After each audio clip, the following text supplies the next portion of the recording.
하십니까? 아직 못한 친구도 있네요. 어쩌다 다쳤어요? 운동하다가? 오늘은 특별히 추수감사 주일로 우리가 지키고 있습니다. 우리 옆에 분들하고 이렇게 한번 인사하시면 좋겠습니다. 모든 것이 주님의 은혜입니다. 모든 것이 주님의 은혜입니다. 기도하겠습니다. 하나님 감사합니다. 오늘도 저희를 사랑하셔서 주 앞에 불러주시고 특별히 모든 것이 주님의 은혜임을 고백하며 추수감사 예배로 드리게 하심을 감사합니다. 우리 예배가 하나님의 기뻐 받으시는 예배가 되기를 원하고 하나님의 은혜가 다시 한번 더 깊이 느껴지는 시간이 되기를 소망합니다. 우리 입술을 열어주시고 마음을 열어주시며 주님께 찬양과 경배를 올려드릴 때 예배 가운데 임재하시고 예배를 받아 주시옵소서. 예수님의 이름으로 기도드립니다. 아멘. 우리 하나님 앞에 감사한 마음으로 이전보다 더 많이 감사한 마음으로 예배할 때 하나님이 기쁘게 받으실 줄로 믿습니다. 감사로 제사를 드리는 자가 하나님을 영화롭게 하나니 그 행위를 옳게 하는 자에게 하나님의 구원 보이시리라. 함께 찬양으로 고백합니다.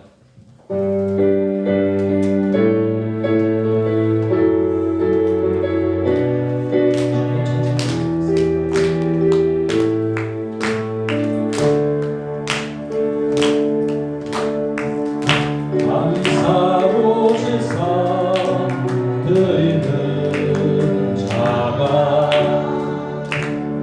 하나님을 영화롭게 하나니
우리를 구원하신 주님께, 우리에게 날마다 새 은혜를 부어주신 주님께 영원토록 감사 찬송을 올려드릴 수 있는 그런 우리 모두가 될 수 있기를 소망합니다. 박수치고 찬양하고 싶으셨죠? 그런데 제가 못하겠습니다. 이번에 박수치면서 함께 찬양하겠습니다. 감사함으로 그분에 들어가며 그의 궁정에 들어가 주께 감사드리며 그 이름을 송축할지어다. 마음껏 박수하며 마음껏 기뻐하며 빠르게 찬양하도록 하겠습니다.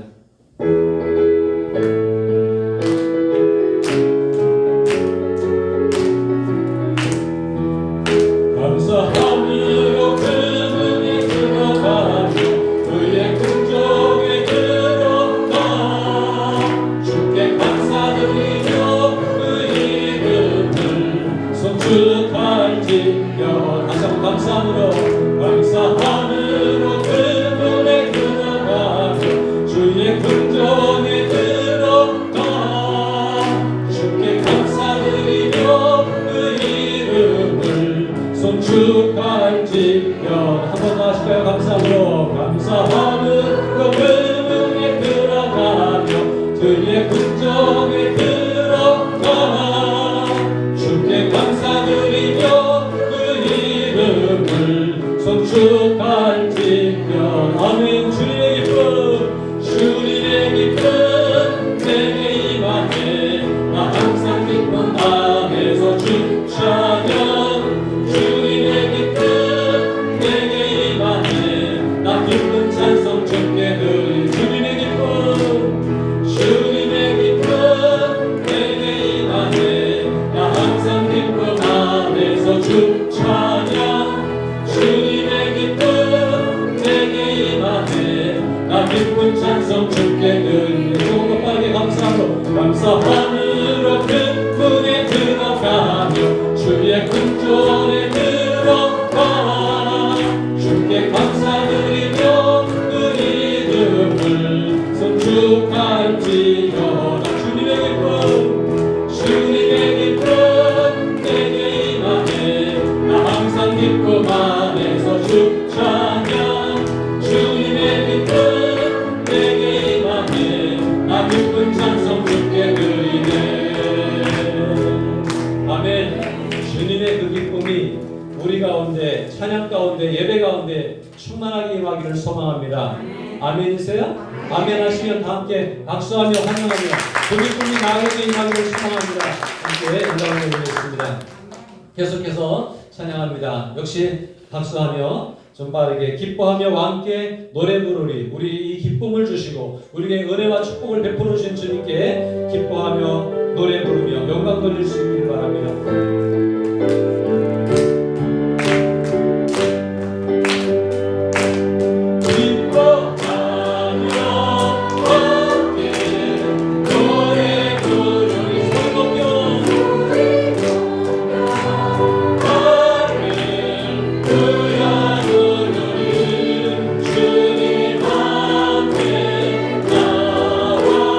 찬양 들으며 우리 주님과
치유해 주시고 우리를 새롭게 해주시며 우리를 세워주시는, 날마다 우리의 걸음을 인도해 주시는 그런 거룩하고 존귀하신 우리 주님이신 줄로 믿습니다.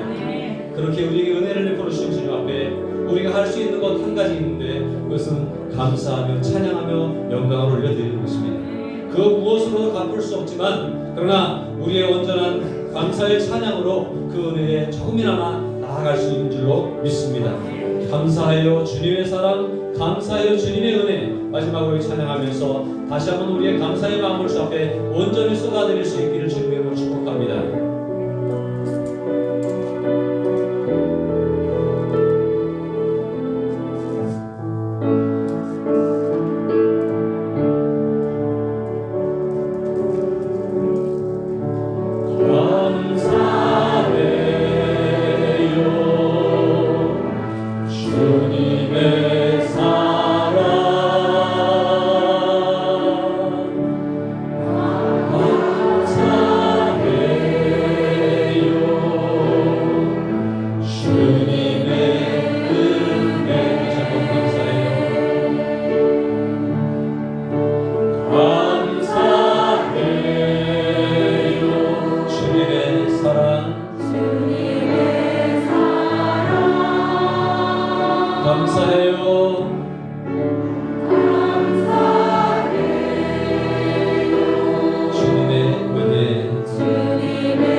우리의 마음을 쏟아놓고 우리의 삶을 온전히 올려드리며 우리 예배가 주님께 영광 돌린 예배가 되기를 원한다고 이 시간 믿음으로 고백하며 나아갈 수 있기를 원합니다.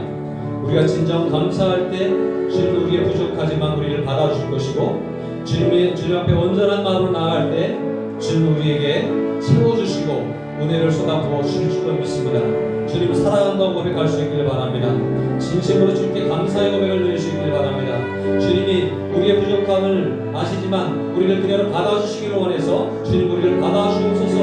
우리의 허물 가운데 임재하셔서 사해주시고 거룩하게 하시며 온전한 예배자로 세워달라고, 예배 가운데 임재해 주시고 성령으로 충만케 해달라고 이 시간 함께 고백하며 기도합니다. 함께 기도하겠습니다.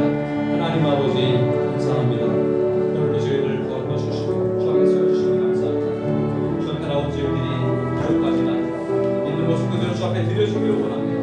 주님 오늘 영광을 받아주시옵소서. 주의 은혜를 쏟아주시고 주님 함께 해주시기를 원합니다. 성령이 우리 가운데 임재해 주시고 우리 예배를 받아주시고 우리 예배가 하나님께 영광입니다. 하나님 그대로서 통치가 되시고 하나님 인도하여 주시옵소서. 주님만 영광 받아주시고 주님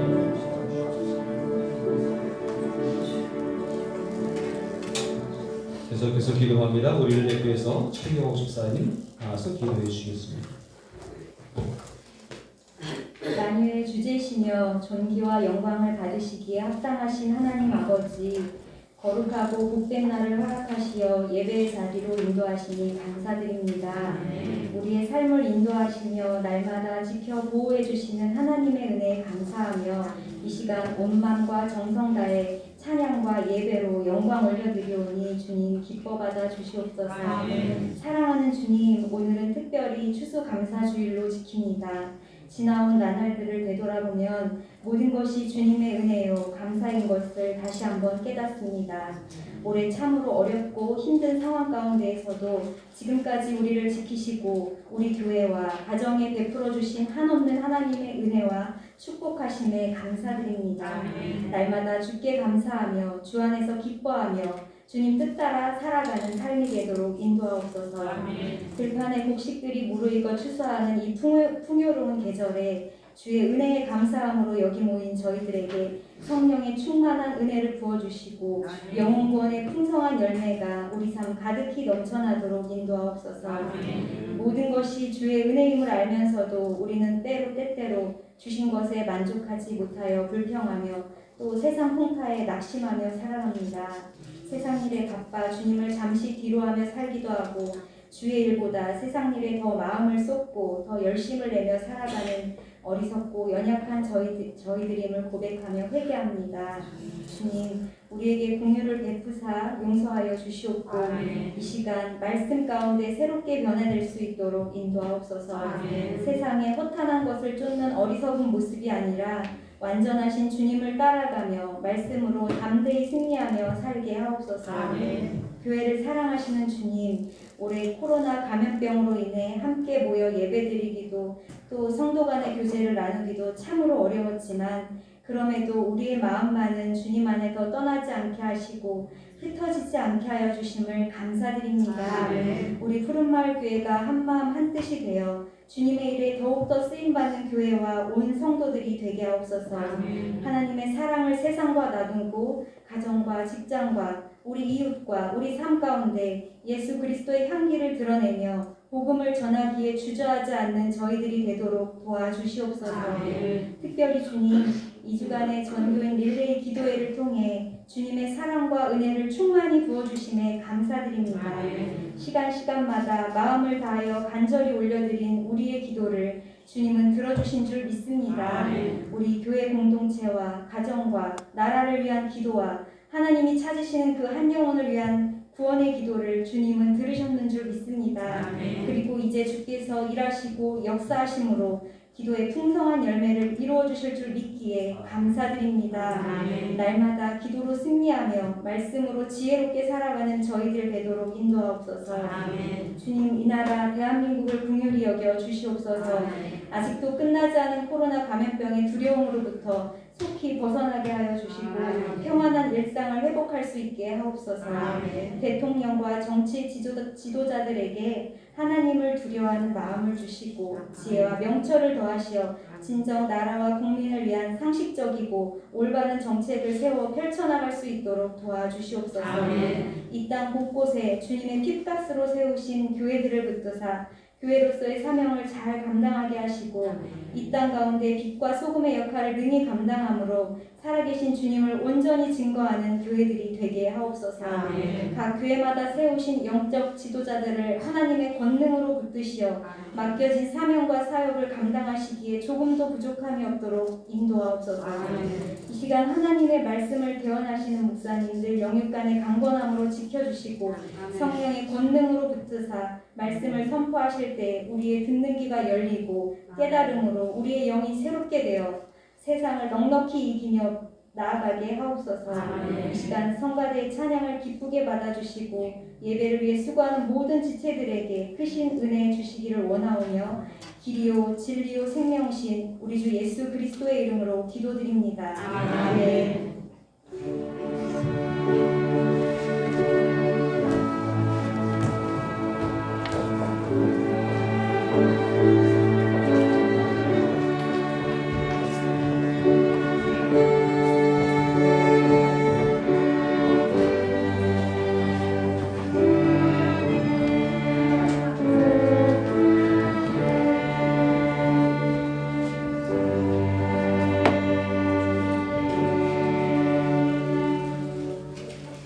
이 시간에는 성가대 찬양으로 하나님께 영광을 돌려드리겠습니다.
교회 소식을 말씀을 드리겠습니다. 오늘은 2020년 추수감사 주일로 우리가 지키고 있습니다. 전통적으로 11월 셋째 주일을 한국교회에서 많이 지키고 있지만 우리 교회 형편상 10월 마지막 주일로 지내는 지 몇 년 됐습니다. 특별히 감사한 마음으로 오늘 하루를 보낼 수 있길 바라고요. 올해는 많은 어려움들이 있었습니다. 그러나 그럼에도 불구하고 감사할 수 있는 시간이 있음을, 또 감사할 수 있는 마음이 있음을 또한 감사하면서 은혜로운 감사주의를 보낼 수 있기를 바랍니다. 힘들고 어려운 여건 속에서도 은혜를 베풀어 주신 하나님께 더욱 감사하며 늘 감사로 영광 돌리는 성도가 될 수 있기를 바랍니다. 예배 후에는 우리가 식사 교제를 할 수는 없지만 준비된 선물, 떡 선물을 좀 준비했는데 우리 여전도에서 수고를 많이 해주셨고요. 정성껏 준비된 떡을 꼭 받아가시기 바랍니다. 그리고 떡을 드시면서 또 영혼 구원을 위해서, 교회를 위해서 가만히 기도할 수 있기를 바라고요. 우리 박영기 장로님께서 또 뻥튀기 선물을 가지고 오셨다고 합니다. 뻥튀기의 의미는 뻥 터지라는 의미입니다. 여러분의 인생의 삶 속에 하나님의 축복이 뻥튀기처럼 드러날 수 있기를 바랍니다. 우리 박 장로님 감사하고요. 또 다양한 과일과 곡식과 채소와 이런 것들로 강단을 섬겨주신 모든 분들께도 감사를 드립니다.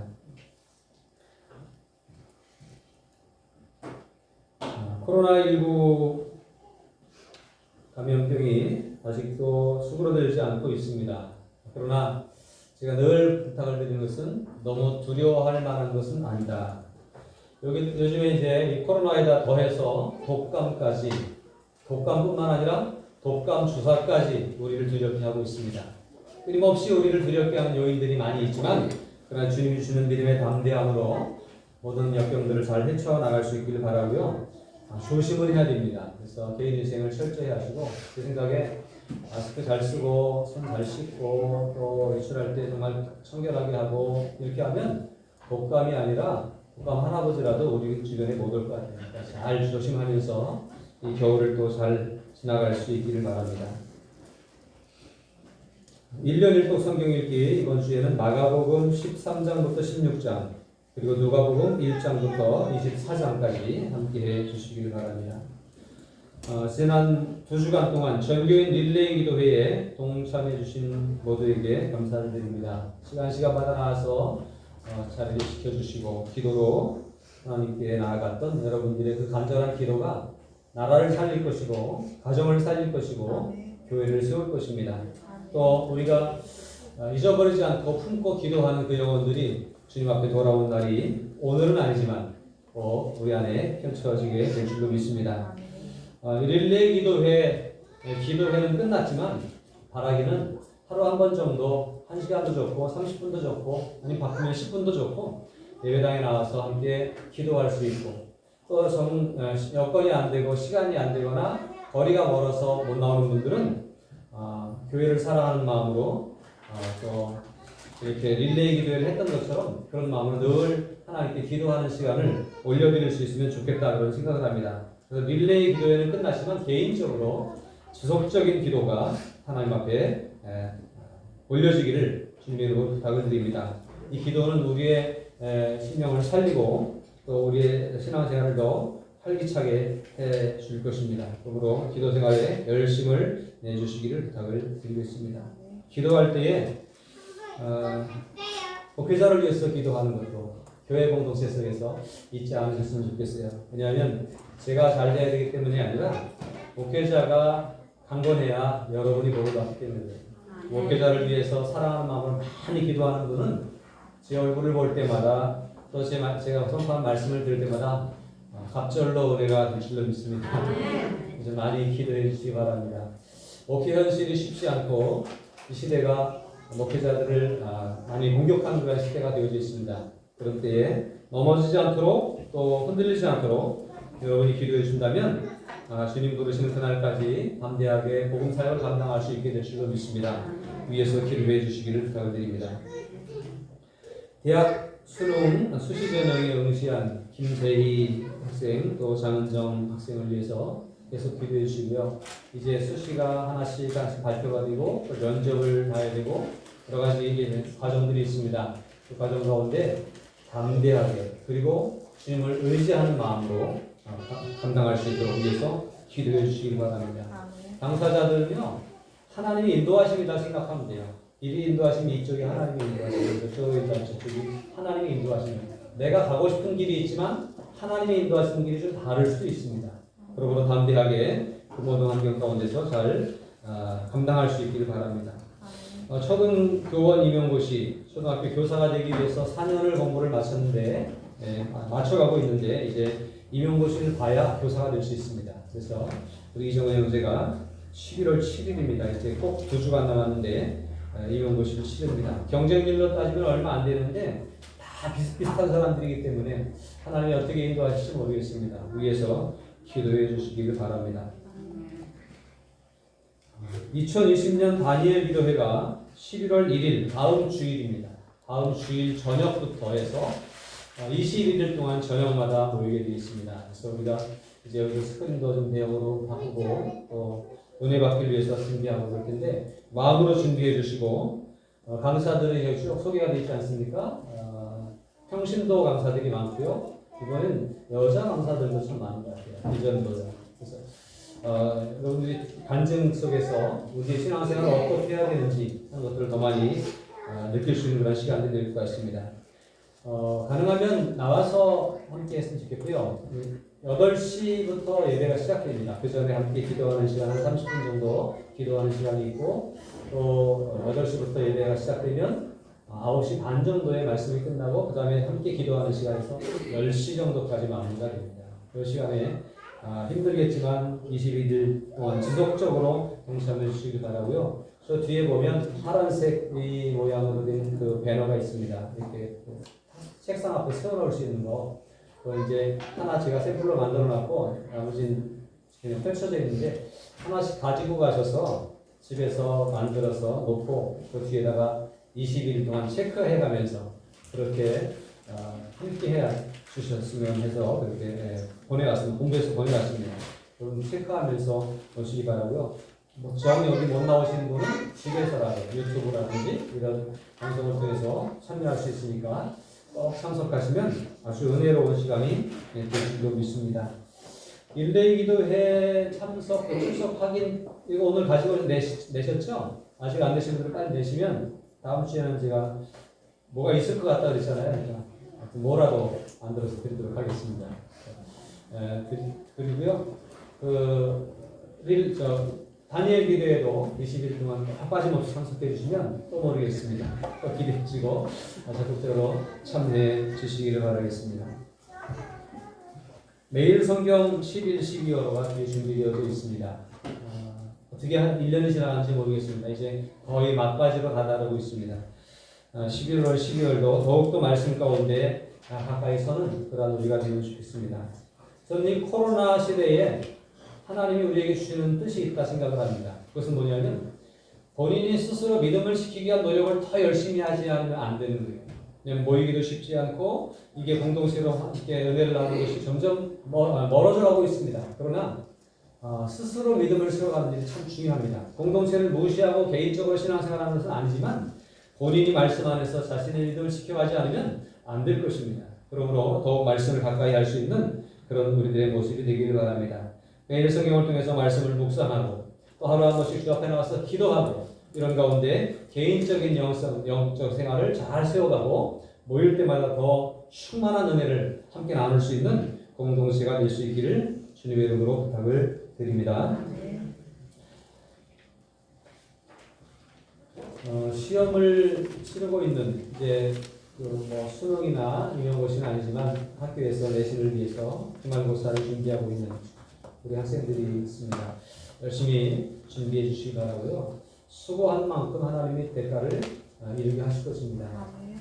또 아마 은비도 고1 때문에 굉장히 많이 지금 신경 쓰고 공부하는데 지금도 저녁마다 나와서 혼자 대단해요. 깜깜한데 혼자 이렇게 자기와의 싸움에서 잘 이겨가는 모습을 보면 대단한데 은비를 위해서도 기도해 주시기 바랍니다. 꼭 가고 싶은 학교가 있어요. 그래서 특성 학교를 가고 싶은데 고등학교 잘 진학할 수 있도록 위해서 기도해 주시기 바랍니다. 이제 찬송가 593장을 함께 찬송합니다. 593장 1절, 2절, 3절, 4절, 5절, 6절까지 있는데요. 4절까지 하고 간주한 후에 5절과 6절을 하도록 하겠습니다. 이 시간에 우리가 드리는 헌금을 김영자 집사님께서 봉헌해 주시겠습니다. 우리 길로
위해서 기도하겠습니다. 하나님 아버지, 은혜와 사랑을 감사합니다. 특별히나 어려운 일들이 많았던 한 해였지만 하나님의 인도하심 가운데 묵묵히 또 넉넉히 이기게 하시고 오늘을 맞게 하심을 감사합니다. 넉넉해서 남아서가 아니라 그저 감사해서 하나님께 고마운 마음으로 이 시간 엎드렸습니다. 주님, 우리를 받아주시고 인도하여 주시옵소서. 추수감사 주일로 지내며 하나님께 다시 한번 우리의 마음을 감사로 녹여 쏟아드리는 저희들을 받아주시고 예배 가운데 임재하셔서 그 감사가 풍성한 우리의 삶이 되게 하시며 감사하는 가운데 삶에 여유가 생기게 하시고 감사하는 가운데 은혜와 축복이 넘치는 삶이 이어질 수 있도록 하나님 인도하여 주시옵소서. 우리의 작은 감사가 더 큰 감사를 만들어내는 줄로 믿습니다. 믿음을 통해서 아름다운 열매를 맺는 저희 모두가 되게 하여 주시옵소서. 이 시간 감사한 마음으로 주 앞에 예물을 드려 경배합니다. 10분의 1을 구별해서 하나님께 올려드립니다. 주여 기억하여 주시고 그 기업을 복되게 하셔서 부족함이 없는 삶이 되도록 부족하지 않은 기업이 되도록 부족하지 않은 가정생활이 될 수 있도록 하나님 인도하여 주시옵소서. 감사의 고백을 주 앞에 올려드립니다. 전교인 릴레이 기도회를 은혜 중에 마치게 하심을 감사합니다. 기도가 쉬지 않고 기도로 승리하는 믿음이 될 수 있도록 인도하여 주시옵소서. 항상 감사하는 삶을 살게 하옵소서. 올 한해 풍성하도록 채우신 하나님께 감사하고 또 감사합니다. 끝까지 넘치도록 채워주실 줄로 믿습니다. 감사에 감사합니다. 어머니 추도식을 맞게 하시고 가족들이 한 마음으로 모이게 하심을 감사합니다. 주님 기억해 주시고 더욱더 믿음으로 충만한 가정이 되게 하여 주시옵소서.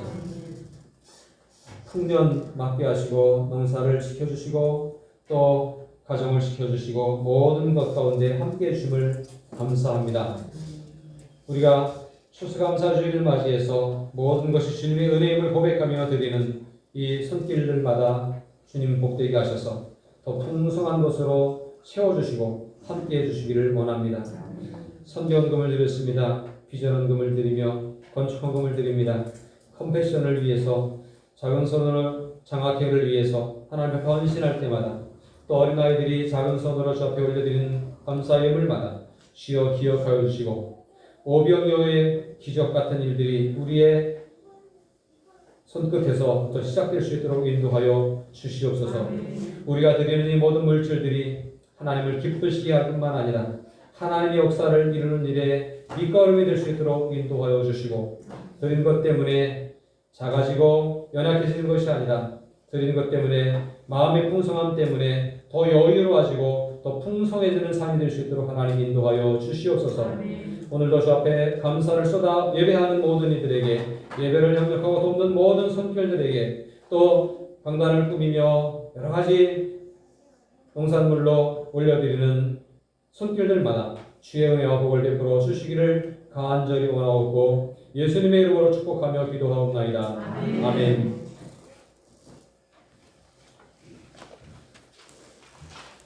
이제 하나님 말씀 보겠습니다. 오늘 말씀은 누가복음 17장 11절부터 19절입니다.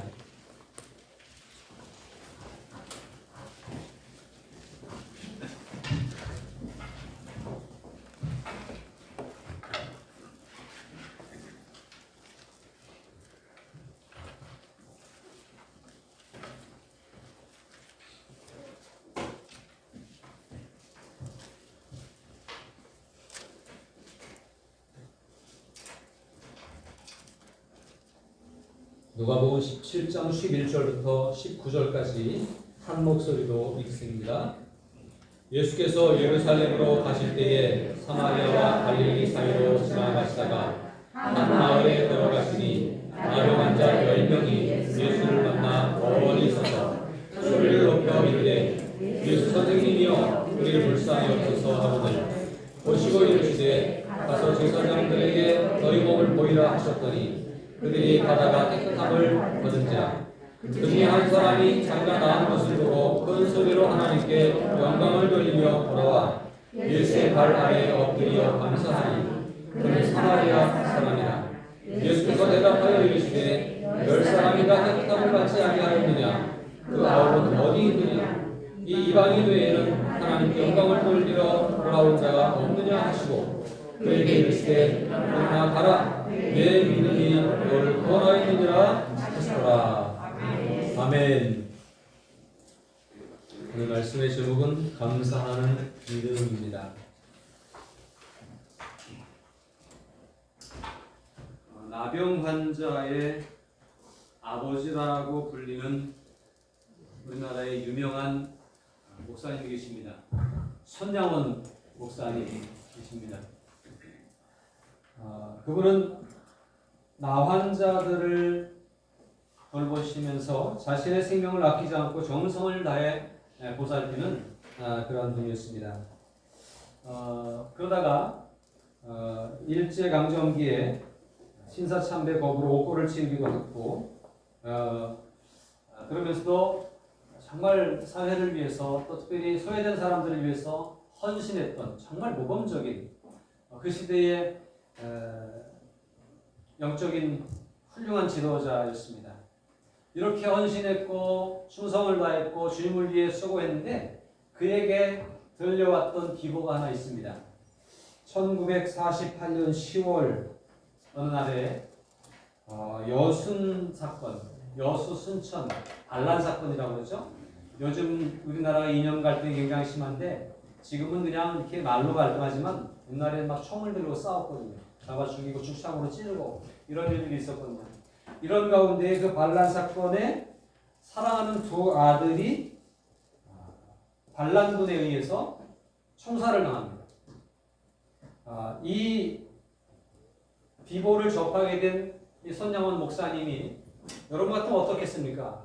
아니 내가 하나님 앞에 뭘 잘못했다고 내가 이렇게 열심히 했는데 이런 일을 당하게 하십니까? 하나님 원망스럽습니다. 이렇게 고백할 만도 한데 손양원 목사님은 그렇게 원망하지 않고 이 두 아들이 복음을 전하다가 순교당한 이 사건을 오히려 감사한 마음으로 받아들이고 그리고 오히려 그 아들을 죽인 그때 당시 말하자면 빨갱이라고 그러죠 우리가 그 사람들을 양자로 받아들여서 양자로 해서 그들을 대학까지 보내주고 공부시키고 그렇게 하는 훌륭한 분이 바로 손양원 목사입니다. 근데 그 두 아들의 장례를 치르면서 이 손양원 목사님이 가족들 유족을 대표해서 인사하면서 많은 사람들에게 모인 성도들 앞에서 9가지 기도의 감사의 제목을 올리면서 이렇게 사람들을 감동시켰던 그 9가지 감사의 기도가 오늘도 이렇게 전달되고 있습니다. 그래서 제가 오늘 여러분들에게 읽어드리려고 합니다. 첫 번째, 나 같은 죄인의 혈통에서 순교의 자식들이 나오게 하시니 감사합니다. 허다한 많은 성도들 중에 어찌 이런 보배들을 주셔서 하필 내게 맡겨주셨으니 감사합니다. 성도들에 대한 감사도 드립니다. 3남 3녀 중에서 가장 아름다운 두 아들 장자와 차자를 바치게 된 나의 축복을 감사합니다. 한 아들의 순교도 귀하다 하거늘 하물며 두 아들의 순교일이요 감사합니다. 예수 믿다가 누워 죽는 것도 큰 복이라 하거늘 하물며 전도하다 총살 순교 당함이리요 감사합니다. 미국 유학 가려고 준비했던 내 아들 미국보다 더 좋은 천국에 갔으니 내 마음 안심되어 감사합니다. 나의 사랑하는 두 아들을 총살한 원수를 회개시켜 내 아들 삼고자 하는 사랑의 마음을 주신 하나님께 감사합니다. 내 두 아들의 순교로 말미암아 무수한 천국의 아들들이 생길 것이 믿어지니 감사합니다. 마지막으로 이 같은 역경 중에서 이상 8가지 진리와 하나님의 사랑을 찾는 기쁜 마음, 여유 있는 믿음을 주신 주님께 감사합니다. 이 감사의 제목들이 일반적으로 볼 때는 감사할 만한 것들이 아닌데 그 속에서 감사를 찾아내는 그 절절한 감사의 내용을 볼 수 있고 그 감사의 기도는 오늘 우리들의 마음을 다시 한번 울리고 뛰게 하는 거예요. 우리의 삶도 이런 감사를 드릴 수 있으면 좋겠습니다. 근데 최근 얼마 전에 기독교 신문에 이런 기사가 하나 실렸습니다. 이동원 목사님이라고 아주 오늘 이 시대에 물론 은퇴하신 원로 목사님이시지만 우리나라 영적인 훌륭한 지도자이죠. 지구촌 교회를 섬기셨고 많은 책을 쓰셨고 성경 교사이며 위대한 설교가인 이동원 목사님이십니다. 근데 그분이 둘째 아들 이범 집사가 있었는데 정확하게 나이는 알 수 없지만 그 원로 목사님의 연세가 70 좀 더 됐으니까 40대쯤 됐을 것 같아요. 그런데 이 아들이 미국에서 암으로 죽었습니다. 그래서 지난 10월 16일 천국 환송 예배가 그가 출석했던 토렌즈 좋은 교회에서 천국 환송 예배가 진행이 되었습니다. 유가족 대표로 나와 인사한 이동원 목사님은 아들의 천국 환송 예배를 위해 각처에서 보내준 사랑에 감사 인사를 전했습니다. 그는 이날 아들을 먼저 떠나보낸 슬픔 대신 손양원 목사가 두 아들을 잃지 않고 하나님 앞에 드린 9가지 감사를 따라 하나님 앞에 드린 10가지 감사 기도를 소개했습니다. 따라한 것일까요? 따라했지만 따라하기 쉽지 않은 것이지만 따라했습니다. 저는 이걸 소개하는 이유는 우리도 좀 따라할 수 있었으면 좋겠다. 그런 생각이 들어요. 그러면서 이 목사님의 10가지 감사의 기도는 이런 것이었습니다. 첫 번째, 아들이 암에서 해방되어 감사합니다. 암으로 고통받았었는데 이제 암으로 고통당하지 않게 됐으니 감사하다는 거예요. 두 번째, 아들이 하나님의 영광의 나라에 입성할 수 있어 감사합니다. 유모가 있던 아들로 인해 부부가 기쁨을 누리게 해주셔서 감사합니다. 그 암투병을 하면서도 기쁨을 잃지 않았다고 하는 얘기죠. 네 번째, 한순간도 불평 없던 그의 아내와 손자를 남겨주셔서 감사합니다. 아직 남은 식구들이 있어서 감사하다는 거예요. 다섯 번째, 어려서부터 게임을 좋아하더니 게임회사 변호사가 된 것도 감사합니다. 여섯 번째, 아들의 고통을 통해 예수님을 내어주신 하늘 아버지의 고통을 알게 해주셔서 감사합니다. 수많은 암 환자들과 연대할 수 있어 감사합니다. 자식을 잃은 수많은 분들의 마음을 알 수 있어 감사합니다.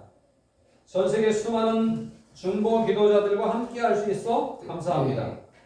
마지막 10번째로 아들이 간 천국을 더 가까이 소망할 수 있어 감사합니다. 아들이 천국 가 있으니까 천국 가고 싶은 마음이 더 생겼다고 하는 얘기예요. 이렇게 감사의 기도를 올리는 이동원 목사님의 기도의 모습을 보면서 저 역시 이렇게 우리도 그 믿음의 선배들의 잘 걸어갔던 그 길을 잘 따라갈 수 있으면 좋겠다. 그런 생각을 합니다. 근데 이 손정원 목사님도 그 역경 중에 어떤 기도를 했어요? 감사의 기도를 했고요. 이 이동원 목사님도 아들을 잃은 슬픔을 감사로 승화시키면서 감사의 믿음을 보이는 그러한 모습을 볼 수가 있습니다. 그래서 진짜 어떤 상황 가운데서 감사할 수 있는 것, 그것이 믿음이다 라고 하는 사실을 우리가 깨닫게 되는 거예요. 오늘 그래서 말씀의 제목이 뭐예요? 감사하는 믿음입니다. 우리의 믿음도 어떠한 환경이 온다 할지라도 감사할 수 있는 믿음이 되기를 원합니다. 코로나19가 우리의 감사의 마음을 막을 수 없습니다. 농사가 잘 안 되는 것이 우리의 감사의 마음을 막을 수 없습니다. 우리가 질병을 안고 사는 것이 감사를 막을 수 없는 거예요. 주님으로부터 오는 은혜로 말미암아 우리 속에서는 감사가 넘쳐나는 그러한 삶이 이어지는 믿음 생활이 될 수 있기를 바랍니다. 오늘 우리가 읽은 누가복음 17장 11절부터 19절을 읽었는데 여기에 등장하는 사람은 나병 환자입니다. 나병 환자, 문둥병이라고도 하고요, 한센병이라고도 하죠. 이 나병이라고 하는 것은 굉장히 부정하다고 여겨졌던 그런 병이었고 또 전염된다고 생각됐던 병이었고 그래서 굉장히 소외되었던 일입니다. 그 예수님의 시대에 나병에 걸렸다? 그럼 가장 천대받고 가장 업신여김 당하는 사람들이 바로 이 나병 환자였어요. 구약의 율법에 보면 레위기 13장 45절 46절에 이런 말씀이 있습니다. 나병한 자는 옷을 찢고 머리를 풀며 윗입술을 가리고 외치기를 부정하다 부정하다 할 것이요 병 있는 날 동안은 늘 부정할 것이라 그가 부정한즉 혼자 살되 진영 밖에서 살지니라. 나병한 자가 어떻게 처신해야 될지에 대해서 하나님께서 이렇게 말씀을 해주신 거예요. 그 시대의 상황 가운데 나병한 자는 이런 처우를 받을 수밖에 없었습니다. 자, 보세요. 나병한 자를 나병으로 진단을 받으면 어떻게 옷을 찢고 머리를 풀어 헤쳤어요. 보통 옷을 찢고 머리를 풀어 헤친다고 하는 얘기는 부모님이 돌아가셨을 때에 상주들이 할 수 있는 그런 행동이었어요. 그런데 나병에 걸린 사람이 옷을 찢고 머리를 풀어 헤친다고 하는 이런 행위를 한다고 하는 얘기는 나는 죽었구나라고 생각하라는 거예요. 나병에 걸렸다라고 하는 것 때문에 나는 죽었구나라고 생각하며 살아가라고 하는 얘기예요. 살아있으나 죽은 것처럼 살았다고 하는 얘기예요. 또 윗입술을 가리고 외치기를 부정하다 부정하다 할 것이요.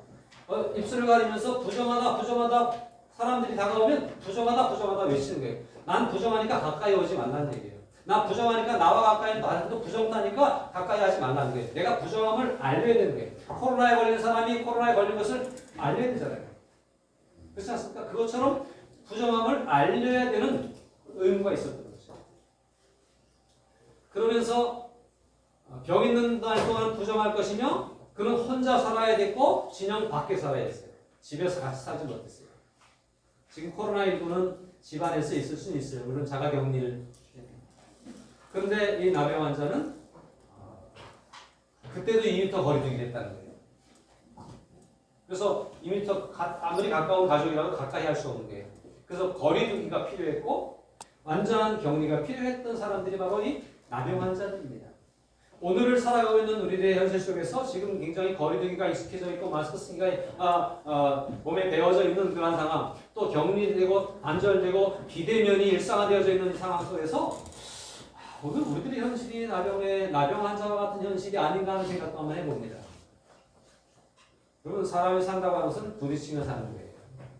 인간이라고 하는 사람들 사이에서 좀 적을 나누며 살아가는 게 인간 공동체인 거예요. 그래서 지금 자꾸 격리되고 비대면이 일상화되고 그렇게 되어져 가는데 이건 빨리 회복돼야 될 줄로 믿습니다. 그런데 어쨌거나 나병 환자는 이렇게 격리되어야만 했고 거리를 둬야만 했고 무시당해야만 했고 살아있으나 죽은 것처럼 살아가는 업신여김을 당하는 존재들이어서 그 사회 속에서 가장 천대받고 가장 버림받은 사람들이 이 나병 환자였습니다. 또 더 나아가서 나병에 걸리면 치료받지 못한다. 당시의 의술로는 고침받을 수 없다라고 하는 이야기가 쫙 퍼져 있었어요. 지금 코로나에 걸리면 치료약이 없는 것처럼 말이죠. 그 시대에 그랬던 상황이었습니다. 그러니까 이 사람들에게는 희망이 없는 거예요. 절망 속에 살아갈 수밖에 없는 이들이었지만 오늘 본문을 자세히 보니까 이 나병 환자에게도 인간적인 사회 속에서는 희망이 없고 절망일 수밖에 없지만 살아있으나 주옥 같은 삶을 살고 있지만 그러나 그도 주님을 만나니까 희망이 있더라라고 하는 거예요. 여러분, 어떤 힘들고 어려운 일을 만나십니까? 무엇 때문에 고달프십니까? 어렵습니까? 주님을 만나면 절망에서 희망으로 변화될 수 있는 줄로 믿습니다. 오늘 만난 나병 환자들이 주님을 만남으로 삶이 바뀌어졌습니다. 그래서 아무리 힘들고 어려운 상황에서도 나병 환자와 같은 절망적인 상황에 빠져도 주님을 만나는 믿음을 가져야 되겠다라고 하는 거예요. 이런 믿음이 우리 가운데 있어야 되는데 첫 번째 생각하는 믿음은 나병 환자 10명이 가지고 있었던 믿음이에요. 나병 환자들은 다 집에서 나가야 되고요. 병원에 따라 쫓겨나야 되고 아니면 스스로 나가야 되는 거예요. 그래서 저 진영 밖에서 동네 밖에서 살다 보니까 그 동굴 속에 들어가 있고 음악을 져놓고 살고 자기들끼리 이렇게 어울려 살았던 거예요. 그런데 이들이 그냥 어울려 살면서 사실은 사람들에게 접근할 수 없었죠. 그런데 이 나병 환자 10명이 어울려 지나다가 예수님이 지나간다고 하는 소문을 들었을까요? 아니면 우연히 예수님을 만났을까요? 예수님을 만나고 나서 예수님에게로 달려나오는 그런 모습을 볼 수 있습니다. 오늘 읽은 본문의 12절에 보니까 예수님이 사마리아에서 갈릴리에서 예루살렘으로 가는 과정에 사마리아와 갈릴리 사이로 지나쳐 가는 거예요. 근데 거기에서 그 나병 환자 10사람이 예수님을 만납니다. 예수님을 만났지만 가까이 하지 못하고요. 멀리 서서. 왜? 나병이라고 하는 처지가 있기 때문에. 그러나 주님을 만나는 것은 가깝게 만났느냐 거리가 좀 있느냐는 관계없어요. 주님을 만난다고 하는 것은 모든 시간과 공간을 초월해서 역사가 일어난다고 하는 사실을 우리는 기억을 해야 되겠죠. 13절에 보니까요.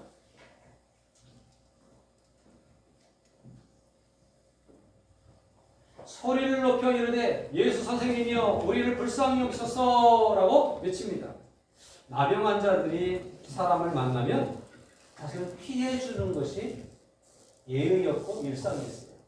나병 환자들이 사람들을 만나면 사람들은 기분 나쁘게 생각하고 부정하게 생각해서 침을 뱉기도 하고 돌을 던지기도 하는 상황이었어요. 그런데 그런 상황 가운데서 이 나병 환자 10사람이 주님을 만났을 때 다른 사람을 만났을 때는 피할 수밖에 없었고 다른 사람들을 만났을 때는 침 뱉음과 돌 던짐을 당할 수밖에 없었지만 주님을 만났을 때 이들은 혹시 어떤 미움을 받고 어떤 위기를 만날지 알 수 없지만 주님을 만났을 때 이들은 용기를 냈습니다. 주님을 만나서 주님을 경험해서 이 나병이라고 하는 이 인생의 가장 치욕적인 이 상황 가운데서 벗어나기를 원하는 마음이 그들에게 앞섰던 것 같아요. 그래서 이들이 주님을 향해서 소리를 지릅니다. 선한 선생님이여 예수 선생님이여 우리를 불쌍히 여기소서라고 이렇게 외치는 것을 볼 수 있습니다.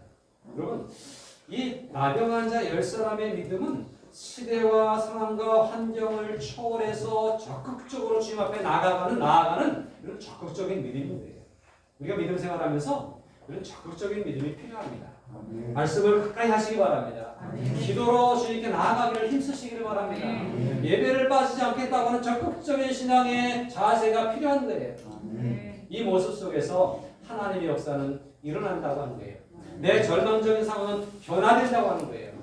하나님을 만나고 주님을 만나는 일에 있어서 그 무엇보다 적극적으로 나설 수 있어야 돼요. 사람들은 돈 버는 일에 적극적입니다. 사람과 사귀는 일에 적극적입니다. 그러나 그 모든 것들보다 더 우선 가장 적극적으로 해야 될 일이 신앙생활이라고 하는 사실을 잊지 마시기를 주님의 이름으로 부탁을 드립니다. 그래서 적극적으로 나아가는 거예요. 소리를 지르고 사람들이 기분 나쁘다고 그러겠죠? 부정탄다고 그러겠죠? 돌 던지고 침 뱉는 사람도 있을지 몰라요. 그럼에도 불구하고 선생님이여 우리를 불쌍히 여기소서라고 주님께 나아가는 적극적인 믿음이 있었던 거예요. 근데 이 믿음이 주님께 상달되었고 주님께서 반응을 보이십니다. 여러분 우리의 믿음이 하나님께 응답될 수 있도록 하나님께 드러날 수 있도록 자꾸 뭔가 우리 믿음을 드러낼 수 있어야 돼요. 드러내는 방법이 다양하게 있을 거예요. 그러나 그것은 본인이 할 수 있는 다양한 모습으로 주님께 우리의 믿음을 드러내기를 힘쓰는 그러한 우리들이 되어야 되겠습니다. 자, 그런데 주님이 반응을 보이십니다. 주님이 반응을 보이시는데 14절에 보시고 이르시되 가서 제사장들에게 너희 몸을 보이라 하셨더니 그들이 가다가 깨끗함을 받은지라. 제사장에게 몸을 보이라고 하는 얘기는요. 나병에서 치유받아서 깨끗함을 입증하는 방법이 제사장들을 통해서 받는 거예요. 제사장들이 완전히 완치됐다고 인정해 줘야 그가 깨끗함을 받는 거예요. 우리가 코로나에 걸렸는데 나 괜찮아, 나 다 났어. 그게 아니라 검역소에 가서 이거 확 찔러가지고 음성이 나와야 그래야 완치 판정을 받는 거 아니겠어요? 그것처럼 제사장들이 가서 보고 다 살펴보고 그리고 그를 깨끗하게 하고 정결 의식을 하고 그럴 때에 그가 깨끗하게 되는 거예요.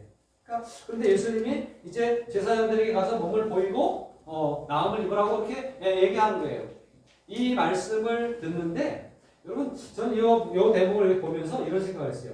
야, 이 사람들의 믿음이 대단하다라는 생각을 했어요. 왜냐하면 여러분 우리가 치료받기 위해서 의사에게 나아가면 의사가 반갑게 맞아줘야 되잖아요. 어떤 분들은 병원에 갔다가 기분 나빠갖고 투덜대면서 오는 분들이 있더라고요. 의사가 볼 친절하다는 거예요. 그리고 의사가 참 말도 친절하게 해주고 참 어루만져주고 그리고 아주 공손하게 해주면 의사 같대요. 그런데 말을 툭툭 던지고 가서 하세요. 이러면 무슨 시장에서 건달 같다고. 보통 사람들의 생각이 그렇잖아요. 근데 주님 앞에 이 나병 환자 열사람이 막 간절하게 우리를 불쌍히 여자가 소리 지르고 외쳤더니 간절함을 토로했는데도 불구하고 주님이 이렇게 보시고, 예? 이렇게 가져가 보세요. 보시고 가까이 와서 만져주시는 게 아니에요. 보시고 말씀하시는 게 이르시되, 그 다음에 어떻게 하는지 아세요? 이렇게 보시고 가서 제사장들에게 가서 보이라는 거예요. 주님 앞에 나왔습니다. 주님이 어떤 치료의 행위를 좀 해줬으면 좋겠고, 다정다감하게 이렇게 만져줬으면 좋겠고, 그렇습니다. 혹시 여러분들도 신앙생활하면서 저를 바라보면서 혹시 그러십니까? 목사님에게 내가 뭐 이렇게 선물해서 가져가고 막 축복기도 해주고 막 고맙다고 뭐 이렇게 기대하십니까? 죄송합니다. 제가 그게 잘 안 되는 사람이라. 받는 건 많은데 잘 안 되는 사람이라. 그러나 저는 생각 속에 저도 하나님 앞에서 그렇거든요. 주님이 아시니까 그런 마음을 갖고 있어요. 그러니까 혹시 제가 좀 쌀쌀맞게 안 그럴 테지만 좀 정이 없어 보이더라도 조금 이해해 주시기 바랍니다. 제가 그렇게 대할 때 하나님이 더 깊이 아실 거예요. 자, 그런데 이 나병 환자 10사람이 주님께 간구하는 것과는 굉장히 대조적으로 주님이 이렇게 보시더니 말씀으로만 가라 이렇게.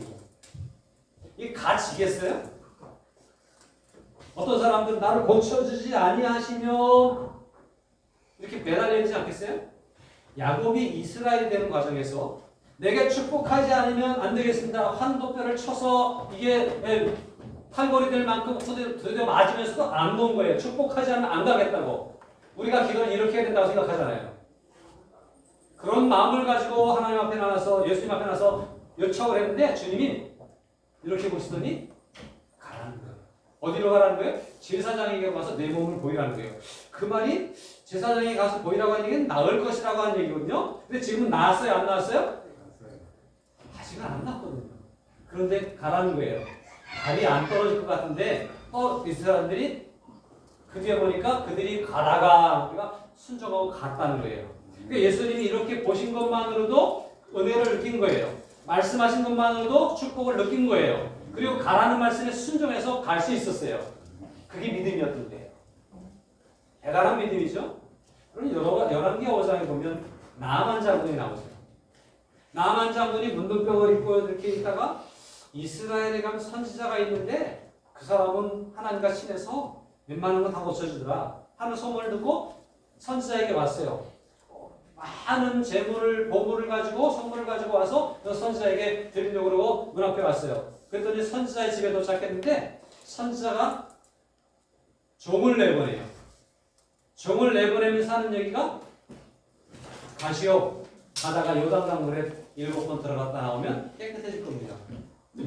이 소리를 듣고 굉장히 기분이 불쾌한 거예요. 아니, 내가 저 멀리서부터 이 만나러 왔는데 내가 도대체 누군지 알고 나를 안 만나죠? 이렇게 불성실하게 대해? 도대체 선지자가 뭐야? 아니, 물에 들어갔다 나오라고? 내가 그것 때문에 와서 우리 동네도 얼마나 좋은 온천이 많고 좋은 물이 많은데 그 기분 나쁘게 불평하면서 떠나가는 거예요. 그런데 그 종 중에 하나가 아니 그것도 하나 못합니까? 그랬더니 생각해보자 그러더니 들어갔다 나왔다 7번 했더니 어린 나이에 연한 쌀같이 깨끗하게 되었더라 이런 역사가 있어요. 중요한 건요. 내가 요청한 만큼 내가 기대했던 만큼 반응이 있느냐 없느냐가 중요한 게 아니라 그분이 어떤 분이냐가 중요한 거예요. 예수님이 이렇게 보시고 이제 가면 될 것이다 라고 말씀하신 그 예수님이 이 대처하는 태도가 중요한 게 아니라 그분의 능력이 중요한 거예요. 어떤 여인은 내가 귀한 음식을 자녀에게 주는 음식을 개에게 줄 수 없다라고 할 때 아니 개들도 부스러기도 먹지 않습니까? 라고 그렇게 했던 거잖아요. 그러니까 주님이 때로는 우리에게 아주 다정다감하게 나오지 않으시고요. 때로는 이렇게 어떤 응답이 없는 것처럼 느껴질 때도 사실은 있습니다. 그럼에도 불구하고 중요한 것은 그분의 능력을 믿고 인정하는 것. 그것이 믿음이라고 하네요. 이 나병 환자 10사람이 가지고 있었던 믿음은 바로 이런 믿음이었습니다. 그러니까 그분이 이 성의 없게 대한 처함에도 불구하고 순종하고 가게 되었고요. 제사장에게 다 가지 않았는데 가는 중에 나는 거예요. 이게 하나님의 능력인 거죠. 예수님 말씀하시면 멀리 있던 회당장의 딸이 고침받는 거예요. 네? 예수님 말씀하시면 직접 대면하지 않아도 해결될 수 있는 거예요. 이런 주님의 능력을 믿는 믿음, 이것이 바로 이 10사람이 가지고 있었던 믿음이었다라고 하는 사실입니다. 그런데 이 믿음, 이런 믿음이 우리 가운데 있어야 되겠지만 이것보다 더 중요한 믿음이 있습니다. 앞에서 있었던 10사람이 가지고 있었던 믿음은 우리가 가진 일반적인 믿음이고 아주 초보적이고 기초적인 믿음이라고 볼 수 있어요. 그런데 더 성숙되고 더 좋은 믿음은 뭐냐면 그중 한 사람이 믿음이었어요. 10사람이 그 말씀을 듣고 순종하며 가다가 제사장에게로 가던 중에 가다 보니까 몸이 다 나았거든요. 그러고 나서 그들은 아마 제사장에게 몸을 보이고 자기 집으로 돌아가는데 급급했을 겁니다. 근데 그 중에 한 사람, 여기서 사마리아인이라고 표현하고 있는데 나병 환자이기 때문에 소외되기도 했지만 사마리아인이기 때문에 더더욱 소외됐던 사람이 더 절망적이고 더 버림받았던 사람이었어요. 근데 그가 나음을 입고 나서 생각해 보니까 그는 주님이 생각났습니다. 고쳐주신 주님이 생각난 거예요. 그래서 주님께로 돌아왔습니다. 어떤 주석가는 그렇게 얘기하더라고요. 10명의 나병 환자 중에 이 사람 한 사람 사마리아인이었는데 나병에 걸렸을 때는 처지가 비슷하니까 같이 어울려 지냈다가 가다 다 나니까 나병 환자 사마리아인이거든요. 사마리아인을 따돌려놔서 그는 혼자 외톨이로 주님께 돌아올 수밖에 없었다. 그 말도 얼핏 생각해보니까 맞는 것 같아요. 제사장에게 사마리아인이 성전에 들어갈 수가 없었거든요. 거기서도 소외가 됐던 거예요. 나병 환자이기 때문에 소외된 것뿐만 아니라 사마리아인이었기 때문에 또다시 나병의 고침을 받았음에도 불구하고 소외될 수 있었던 사람이었어요. 그런데 그가 그렇게 철저히 외면당하고 소외되는 그였지만 그 마음 가운데는 주님을 향한 절대자에 대한 신뢰와 확신도 있었지만 주님 옆에 그 믿음으로 감사를 드리고자 하는 마음이 있었던 거예요. 이 나병 환자 중에 10사람 중에 한 사람은 어떻게 했습니까? 돌아왔다는 거죠. 그 중에 한 사람이 자기가 나은 것을 보고 큰 소리로 하나님께 영광을 돌리며 돌아왔습니다. 그리고 예수님의 발 앞에 엎드려서 감사한 거예요. 우리의 믿음은 주님이 우리를 구원해 주신 은혜에 대한 감사의 고백을 드리는 믿음이 되어져야 됩니다. 아멘. 구원 받으셨습니까? 아멘. 그럼 이제 우리의 믿음은 주님 주세요. 주님 더 주세요. 주님 축복해 주세요. 이것도 해야 되지만 여기에 넘어서 이미 받은 은혜가 너무나 감사합니다. 나병에서 치료받았는데 여전히 사람들에게 외면당하고 소외당하는 사마리아인이었지만 주님 앞에서 감사를 쏟아놓는 이 사마리아인의 믿음이 오늘 우리에게 필요하다고 하는 사실입니다. 여러분, 이 사람의 이 감사의 믿음, 이것이 오늘 우리가 가져야 될 믿음입니다. 주님이 말씀하십니다. 예수께서 대답하여 이르시되 10사람이 다 깨끗함을 받지 아니하였느냐. 그렇죠? 10사람이 예수님에게 나왔고 10사람이 똑같은 믿음으로 주님께 간절히 요청을 해서 주님의 은혜를 경험합니다. 그리고 돌아가던 길에 다 나았습니다. 다 고쳐졌는데 돌아온 사람은 이 한 사람밖에 없다고 하는 사실이에요. 9은 도대체 어디 갔느냐 주님이 묻고 계십니다. 다시 말하면 10사람이 다 와서 감사할 수 있어야 되지 않겠느냐 이거죠. 그런데 9은 대부분은 다 그냥 자기 집으로 자기 길로 갔고 이미 문제가 해결됐으니까 해결된 것으로 끝나고 자기 집으로 갔고 한 사람만 주님께로 돌아올 수 있었다고 하는 거예요. 이것이 오늘 우리가 살고 있는 이 시대의 문제점입니다. 마지막 시대에 일어나는 일들이 이런 거예요. 디모데후서 3장에 보니까 너는 이것을 알라. 말세에 고통하는 때가 이르리니 사람들이 자기를 사랑하며 돈을 사랑하며 자랑하며 교만하며 비방하며 부모를 거역하며 감사하지 아니하며 거룩하지 않아요. 자기밖에 모르는 거예요. 감사할 줄 모르는 것이 마지막 시대의 특징이라는 거예요. 오늘 우리가 살고 있는 시대의 특징이 그렇지 않습니까? 감사가 막 흘러넘치십니까? 그냥 조그만 것도 그냥 감사하다고 고백하고 사십니까? 아니면 나한테 감사하라고 혹시 그러고 사시지 않습니까? 내가 감사를 받아야 될 사람이라고 생각하고 사십니까? 마지막 시대의 특징은 감사할 줄 모르는 특징을 가지고 있습니다.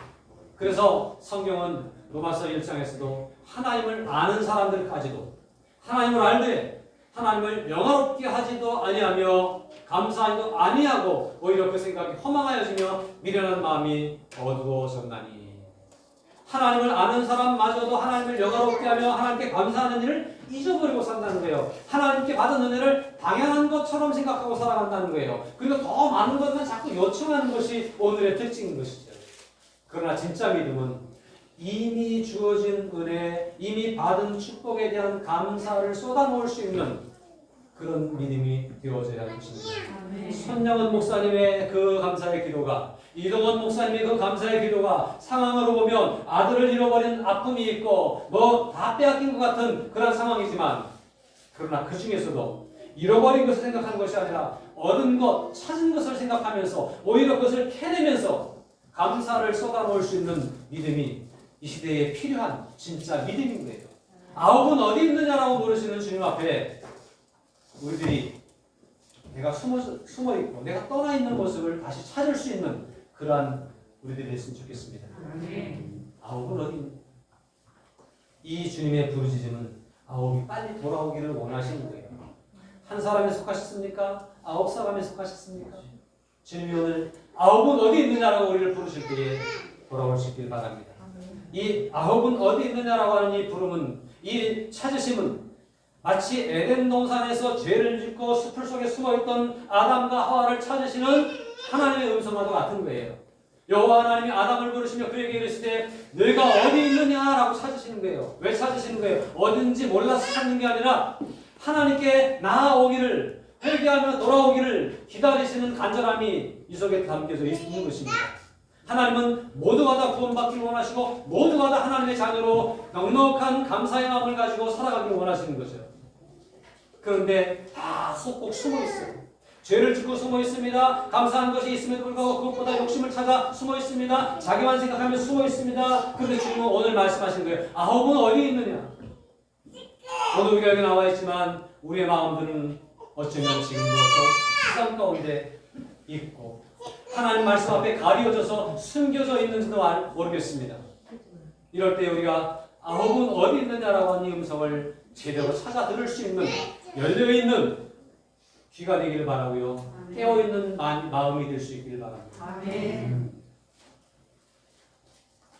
18절에서 이 이방인 외에는 하나님께 영광을 돌리러 돌아온 자가 없느냐라고 말씀하시면서 굉장히 안타까워하고 계시다고 하십니다. 성경은 우리에게 이것을 가르칩니다. 믿음이라고 하는 것은 골로새 1장 12절에 보니까 우리로 하여금 빛 가운데서 성도의 기업의 부분을 얻기에 합당하게 하신 아버지께 감사하게 하시기를 원하노라. 바울이 골로새 교회 교인들 위해서 기도하는 가운데 기도의 제목 가운데 하나가 성도들 중 하나님께 감사하는 믿음을 가지기를 위해서 기도하고 있다고 하는 거예요. 오늘 교회가 교회다 올리면 하나님을 향한 감사가 끊이지 않는 교회, 성도가 성도가 되려면 하나님께 대한 감사가 늘 넘쳐나는 성도가 될 때에 이게 진정한 믿음의 모습이라고 하는 사실이에요. 데살로니가서 5장 18절에서는 어떻게 하고 있어요? 범사에 감사하라.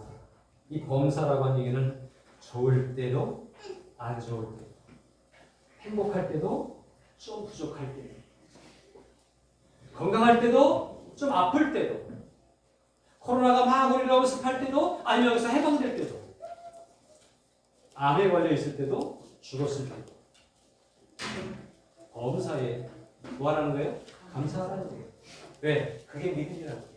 이것이 우리를 향하신 하나님의 뜻이라는 거예요. 우리의 믿음이 감사하는, 범사에 감사하는 믿음이 되기를 주님은 원하시고 있다고 하는 사실이에요. 이것이 오늘 우리에게 각인되어지고 새겨질 수 있길 바랍니다.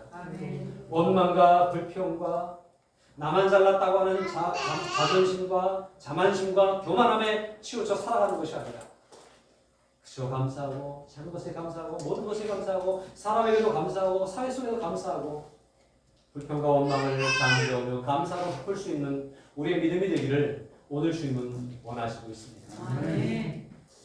누가복음 17장 19절 놀라운 사실입니다. 그에게 이르시되 일어나 가라. 내 믿음이 너를 구원하였느니라. 이 돌아온 한 사람, 아홉은 어디 있느냐 찾으시면서 그 한 사람에 대해서 오늘 축복하시는 거예요. 이 한 사람, 이 사람 어떤 사람이에요? 내 믿음이 너를 구원한다면 내 믿음이라고 하는데 이 믿음은 어떤 믿음이에요? 감사하는 믿음이죠. 아홉은 감사할 줄 몰랐는데 이 사람은 감사할 줄 알았어요. 이 감사하는 믿음을 가진 사람에게 무엇을 선포하십니까? 내가 구원받았다는 것. 다른 말로 말하면 감사할 줄 아는 믿음이 구원받은 사람의 믿음이다. 구원받으셨습니까? 감사할 수 있길 바랍니다. 나병 환자 10사람이 가지고 있던 믿음도 좋은 믿음이에요. 절대자를 신뢰하는 믿음이고 그의 말씀에 순종하는 믿음이고 굉장히 적극적인 믿음이었습니다. 이런 믿음도 우리 가운데 있어야 돼요. 이 믿음은 자신의 필요를 채우기 위한 믿음이었다고 한다면 필요가 채워지니까 떠나가는 거예요. 필요가 채워지니까 이제 자기 갈 길로 간 거예요. 이제 주님이 안 계셔도 돼요. 내가 더 이상 강하지 않으니까 주님 안 계셔도 괜찮아요.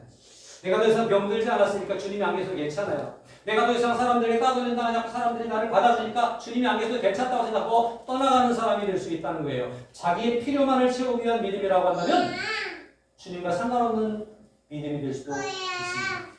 그런데 한 사람의 믿음은요. 어떤 믿음이었어요? 하나님의 은혜에 감사할 줄 알고 영광을 돌리는 믿음이었습니다. 하나님이 우리를 창조하신 이유는 하나님께 영광을 돌리게 하기 위해서예요.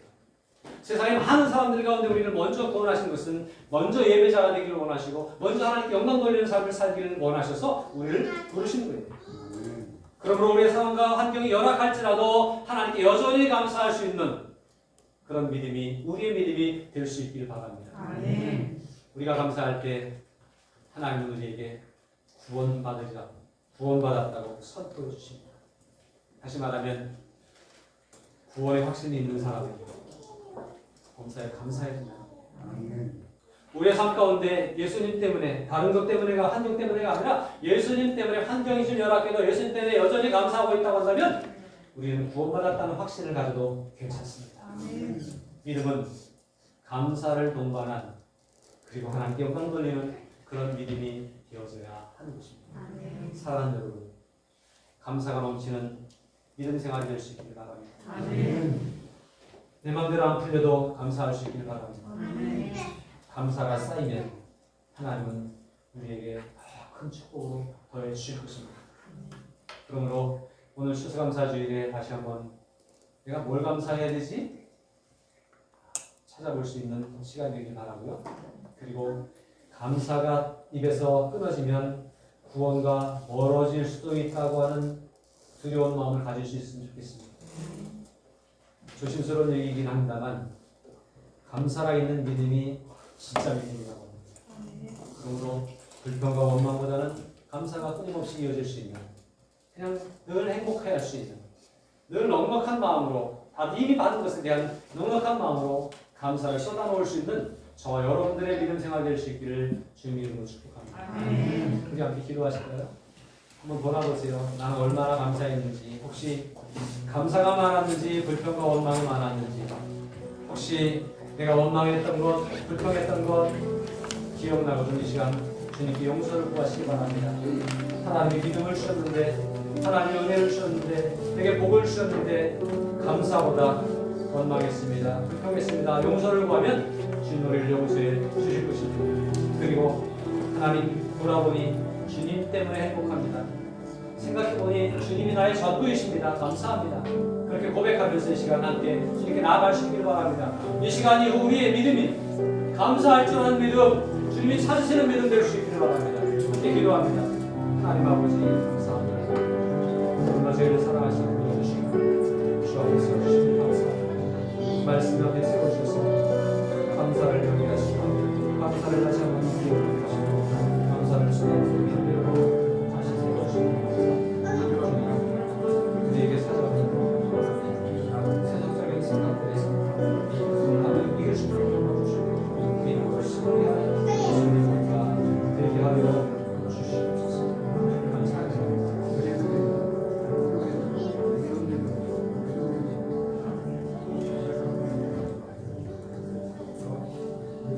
거룩하신 하나님을 찬양합니다. 능력이 많으셔서 우리를 죄악 가운데서 건져주시고 우리를 모든 얽매이는 있는 것들로부터 자유롭게 하시며 구원받은 백성으로 살아갈 수 있도록 인도하심에 감사합니다. 사망의 권세까지도 물리치셔서 우리를 구원의 자리로 인도해 주신 줄로 믿습니다. 이것만 생각해도 감사할 것이 넘치는데 우리는 욕심에 붙잡혀서 감사보다는 원망과 불평에 붙들려 살았던 것을 고백합니다. 주여 우리를 불쌍히 여기시고 우리를 구원하여 주옵소서.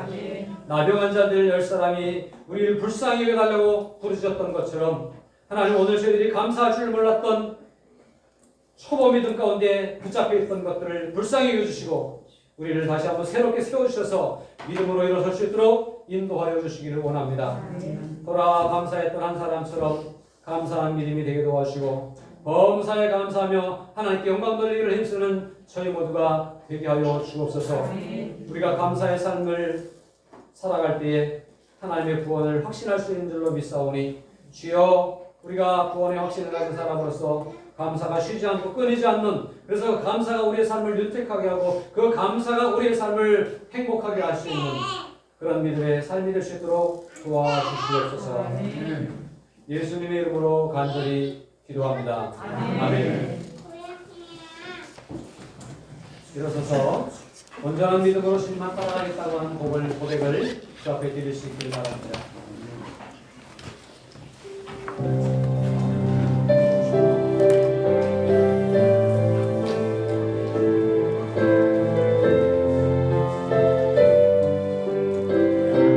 주님 다시 오실 때까지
이제는 죄로 인해 죽을 수밖에 없고 이미 죽었던 우리들을 불쌍히 여기셔서 우리를 구원하시기 위해 목숨을 아낌없이 내어주시며 십자가를 감당하신 우리 구주 예수 그리스도의 십자가의 구속의 은혜와